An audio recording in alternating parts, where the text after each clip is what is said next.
sure. Yeah. I'm sure they might want to rep you now, right? Yeah, no, it's like any client of ours that you want to work with, just reach out. No, but again, I totally understand why. It's a tough movie to get behind, and I'm glad he took the lead, because once we got him, Deborah was an easy yes. So it's a tough idea to sell, I think. That's what, because there's no reference point. Exactly, yeah. Anyway, any other questions? Hi, my name's Nicole, and I just want to ask, like, after writing, hello, can you hear me? Yeah.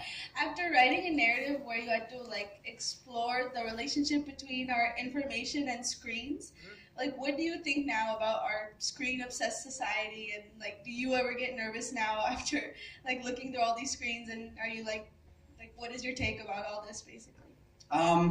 What is my take from all this? I bought one of those screen protectors in front of my laptop for my Mac. No, I think, and this is probably, I used to work at Google, and I spent a couple years there, and working there and being working alongside engineers. I wasn't an engineer, I'm not that smart, but I was a filmmaker. I talked with them. But you realize how attention a lot of people who make pieces of technology are, and how often altruistic their goals are with a certain piece of tech. I'm not talking about the billionaires at the top or anything, but just regular people making things are very, very usually well-intentioned. And I feel like Hollywood and media in general represents technology in such an actively negative light. Every single Black Mirror episode that you see, or Facebook PSA that you'll scroll through, or article that you'll read, or op-ed that someone wrote on Medium, there's always this we're addicted to our screens, we're obsessed with social media, technology will kill us, buy food now and store it, it's always so negative. And for me, what I think a lot of that is true. Technology does have the ability to alienate us and make us scared and do a lot of negative things. But I felt like that's so much has been just looking at a slice of a pie and being this is the whole pie.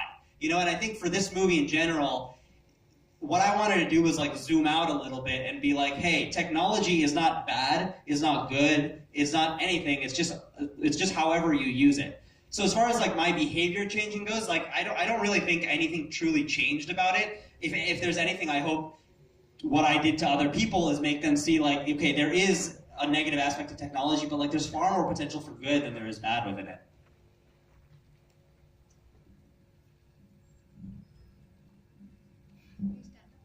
First of all, congratulations. Thank you. Sundance and your City Film Festival. Thank you. Okay, my question is that you got critics review at Sundance Film Festival. Yeah. From there on till here, this is second screening, I guess, right? We've been screening it throughout the United States. This is the second screening in India, but the first non-biased screening in India. 2 nights ago, I went to Hyderabad and we showed it to friends and family. My family's from Hyderabad. I usually go there every year, and that was just all friends. No matter how bad the movie was or good the movie was, they were gonna love it. So this is the first normal non-biased audience. Okay, I just need to ask, what are the changes that you made? You also got some critics reviews from the original film that you shot and edited till screened here. You made some changes, and what are those? That's a good question. We made no changes to the movie, actually. One of the best benefits of going... we basically...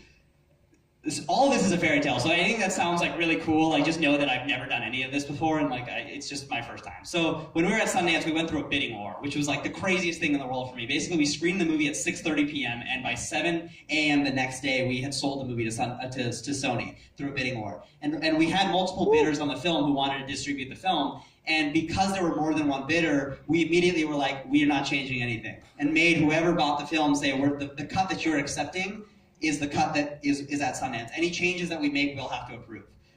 So the only change that we made to the film is we recorded with more instruments. We did the music again, and we had the budget of $10 to do the music the first time, and 2 violinists, and then now we had 10 or so. It's a normal kind of the size of the score. But we didn't really change anything major to the film. Although the Indian censor board has made us change a few things here and there.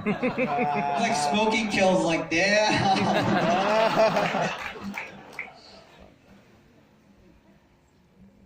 Hey Anish, I'm Raghav. The first interest in the movie was because I watched the Seats. Yeah. The movie. I thought that was a great attempt on Google. That's very interesting. From there to now, and just wanted to understand your filmmaking journey. As in, are you going to be for lack of a better word, like unconventional in this sense and how you go forward? Or I hope not. You know, he referred to Seeds, which is the first short film that I ever made. It was all shot on Google Glass, and I made it on spec, and no one asked me to make it. And Google saw that and hired me at Google, which is how I had my job at Google. And then at Google, we were making all these tech stuff, and it was all kind of weird, and this is kind of weird. So you asked me if I would continue to make weird stuff.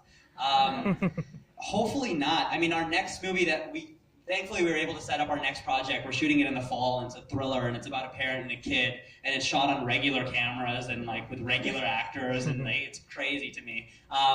You know, technology. Will you be editing it on the iMac though? Yeah, hopefully the next version though. Those computers are dead. We buried them.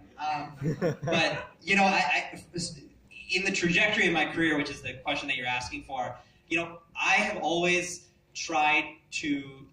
really liked unconventional stories because I like the feeling of watching something that looks and feels unfamiliar, but still at the heart of it, you could tell something that's very familiar. And I think the marriage of those two things are usually a cool combo, which is what we try to do with here.